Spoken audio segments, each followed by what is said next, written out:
What's up? It's your boy Carcino here, and let's talk about it.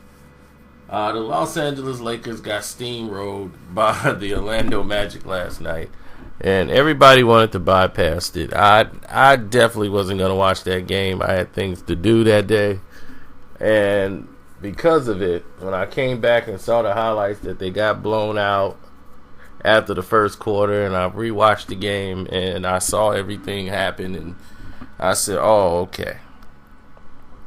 I see what happened. Reality struck. By them playing so much and all on a high, they had all this break, all this rest, more rest than any team in the NBA. The Los Angeles Lakers came in and got ran by athleticism and youth. They could not, all the switching, all the movement, the high energy of the Orlando Magic, they played it throughout the course of the game. And when they went into the inside post, what was all that big man? JaVale McGee was exposed for being weak in the inside against a real big man. And then you start to see other guys not knocking down shots, and Orlando was making them pay for it. They kept them on the back of their heels and kept running them. Aaron Gordon, it was 2-on-1 breaks, and these guys can finish above the rim. So when you got players that can finish above the rim, that's going to give the Lakers problems. They can lay it up off the glass, or they could dunk over you. So that's always going to be a challenge for the Lakers, because they're not a team that's good on transition defense. If you're trying to lay it off the glass, and they know you're trying to lay it off the glass, then they're very good at defending the rim. But if you have the option where you can finish above the rim, now there's a problem that they're going to have to deal with, that they're having trouble assessing, like, should we go in now or shouldn't we go in now? Then LeBron is not the guy that, they thought he was. And when he really don't have it, the energy to compete, and he's really lethargic and there's nothing he could do because he can't get by anybody, you start to see him getting exposed as he was last night. But as the true Laker fashion and LeBron fashion, they try to deflect and move away from what actually happened and move towards the Cleveland game of LeBron. So they try to act like this game just didn't exist, like it's not even a loss on their record in the win-loss column. So let's listen to LeBron after the game, and you'll see what I'm talking about. You've been so good over the past 4 games. What happened to you defensively tonight? Yeah, I mean, from probably the first quarter, after the first quarter, we were pretty bad defensively. We had a lot of breakdowns, uncharacteristic of us as of late. We give Orlando credit. They put us in positions where they just kind of took advantage of us not being in the right spot. Was there anything specific in the first quarter, like you mentioned, you guys had a decent quarter, you're up 6. Is there anything that changed after that specifically that you guys did that you couldn't stop? We got into a rhythm. And, this team has played pretty good ball at home. We know they're scoring the ball at a high level, at a high clip. And like I said, after that first quarter, we just kind of didn't have our defensive keys down like we've been accustomed to the last few games, and they made us better. When you were watching that group out there at the end, they cut a 22-point lead down to 10. Did you think maybe for a second you had a chance, or did you pretty much determine by then it wasn't your night? No, you always got a chance. Until the clock runs out. And, I give credit to that group that was out there. They continue to fight. And you dig yourself a hole like that, one play or one bad turnover here, or they got a couple of and ones. It's heartbreaking. Where do you think you missed Rondo the most tonight?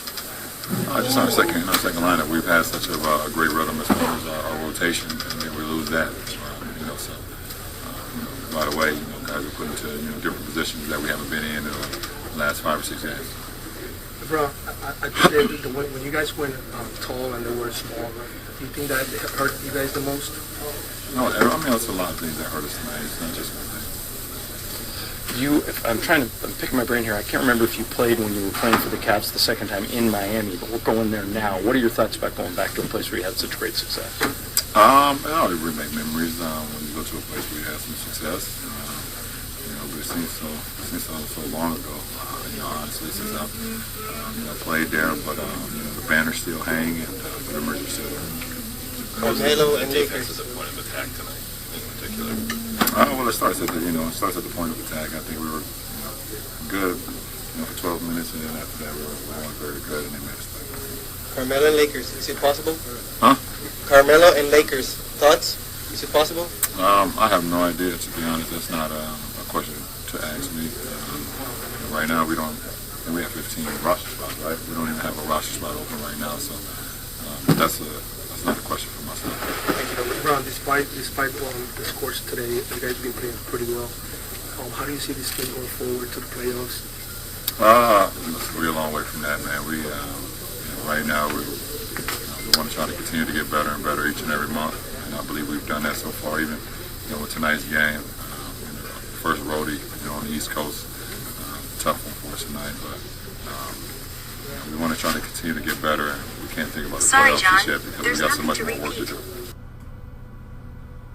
So there it is. He's just basically mumbling his way through.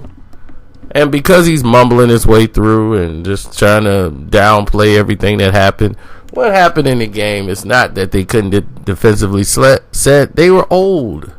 They played old, and he was in the way of the young guys who was actually out there trying to play some ball.